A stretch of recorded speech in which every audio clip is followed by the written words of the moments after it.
ఇకపై మీకు ఇష్టమైన ఫేవరెట్ సీరియల్స్ యొక్క ఫుల్ ఎపిసోడ్స్ యూట్యూబ్లో అందుబాటులో ఉండవు. కేవలం సన్నెక్స్లో మాత్రమే ఫ్రీగా చూడొచ్చు.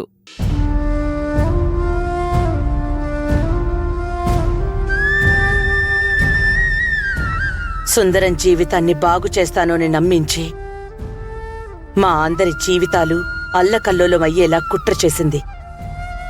చివరికి తనే ఇంటి నుంచి వెళ్లాల్సిన పరిస్థితి వచ్చింది. ఈరోజు సుందరమూర్తిని ప్రణతి బాగా ట్యూన్ చేసి ఈశ్వరిని పూర్తిగా మర్చిపోయేలా చేస్తే చాలు. తర్వాత ఈశ్వరిని తలుచుకుని బాధపడతాడు అనే బెంగ ఉండదు. ఇప్పుడు సుందరమూర్తి బాధ్యత మొత్తం ప్రణతి చేతుల్లోనే ఉంది. ఏమవుతుందో ఏంటో.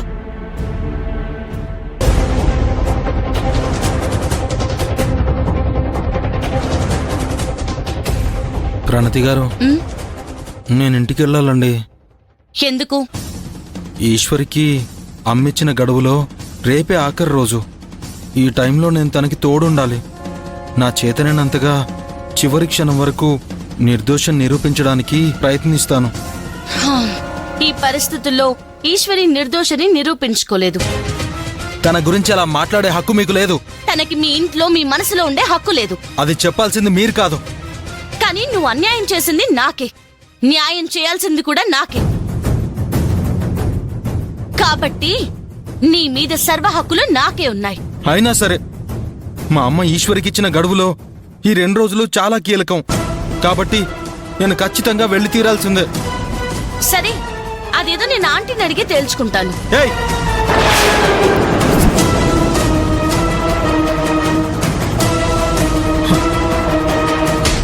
Sorry, please. ప్రతిసారి ఎందుకు మా అమ్మని ఇన్వాల్వ్ చేస్తున్నావు? ఎందుకంటే నువ్వు మన రిలేషన్ ని సీరియస్ గా తీసుకోవడం లేదు కాబట్టి. నిజం అందరికీ తెలిస్తే ఈశ్వరిని మెడపట్టి బయటికి గెంటేసి నీతో నా మెడలో తాళి కట్టించి హారతి పట్టి మరీ కోడలి స్థానంలో నన్ను మీ ఇంట్లోకి ఆహ్వానిస్తారు కాబట్టి. కలలు బానే కంటున్నావు. సరే, నిజమేంటో నువ్వే నీ చెవిలారా విను. ప్రణతి గారు, ప్లీజ్ వద్దు. మా అమ్మకి కాల్ చేయొద్దు, ప్లీజ్. ఏమండి ఏమండి, ప్లీజ్ అండి, నా మాట వినండి.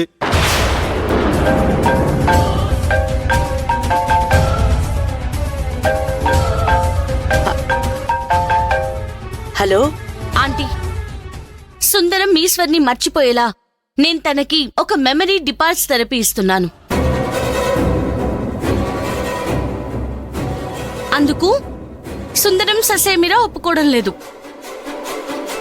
పైగా ఇంటికి వెళ్తాను, ఈశ్వరి గడువు అని ఏదేదో చెప్తున్నాడు. ఒకసారి సుందరమూర్తికి ఇవ్వమ్మా. ఆంటీ లైన్లో ఉన్నారు, మాట్లాడండి.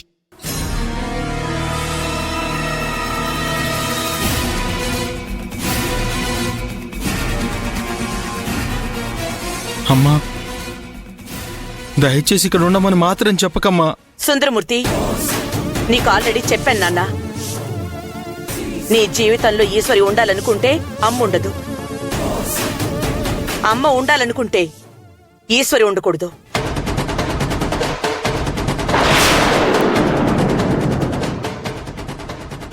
నీ లైఫ్లో ఎవరుండాలో నువ్వే నిర్ణయం తీసుకో.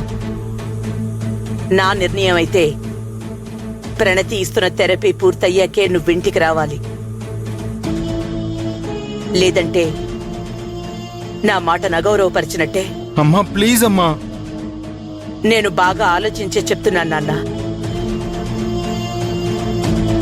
అమ్మ కావాలో ఈశ్వరి కావాలో నువ్వే తేల్చుకో. అమ్మా,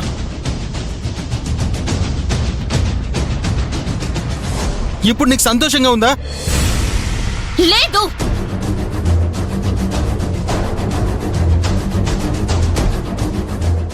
నువ్విలా బాధపడితే నాకు సంతోషంగా ఉండదు.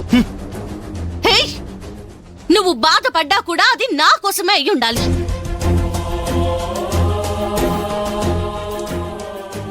అదెప్పటికీ జరగదు.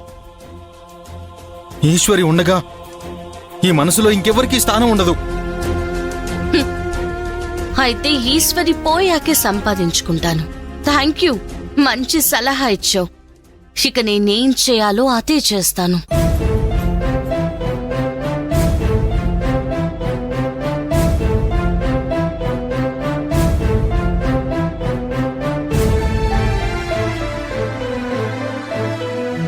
నీ ప్రేమ కావాలరా, ప్లీజ్.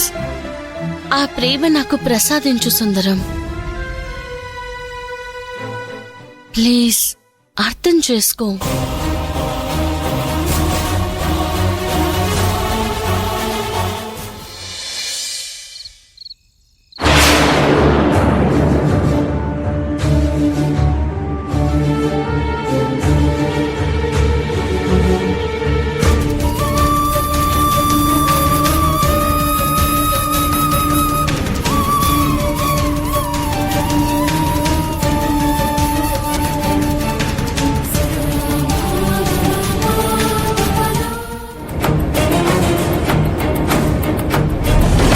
రేయ్, అది చాలా తెలివైంది.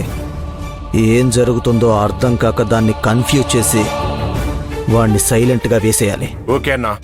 రేయ్, ముందు నువ్వు లోపలికెళ్ళి దాన్ని డైవర్ట్ చేయి. అలాగే. తర్వాత మీరెళ్ళి వాణ్ణి చంపేయండి. సరే అన్నా. చెప్పింది అర్థమైంది కదా?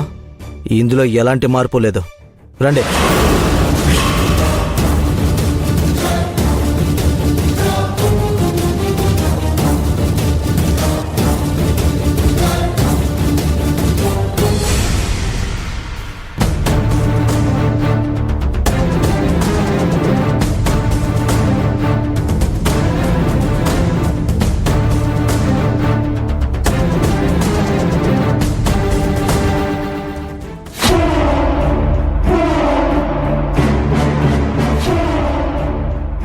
అమ్మా, ఇలా నిద్రపోతే ఏ టైంలో ఎవరైనా రావచ్చు.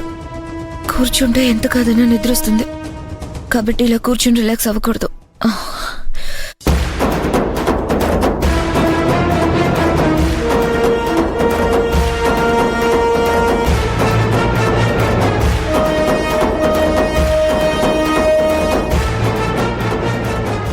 చూసావా తాతయ్య, కనీసం నిద్ర కూడా పోకుండా ఆ రౌడీ కోసం ఎలా కాపలా కాస్తుందో. సంతోష్ని ఎట్టి పరిస్థితుల్లోనూ తను చూడకూడదు తాతయ్య. అలాగేనమ్మా, మన జాగ్రత్తలో మనం ఉందాం. అలాగే తాతయ్య. వెళ్ళు. రండ్రా.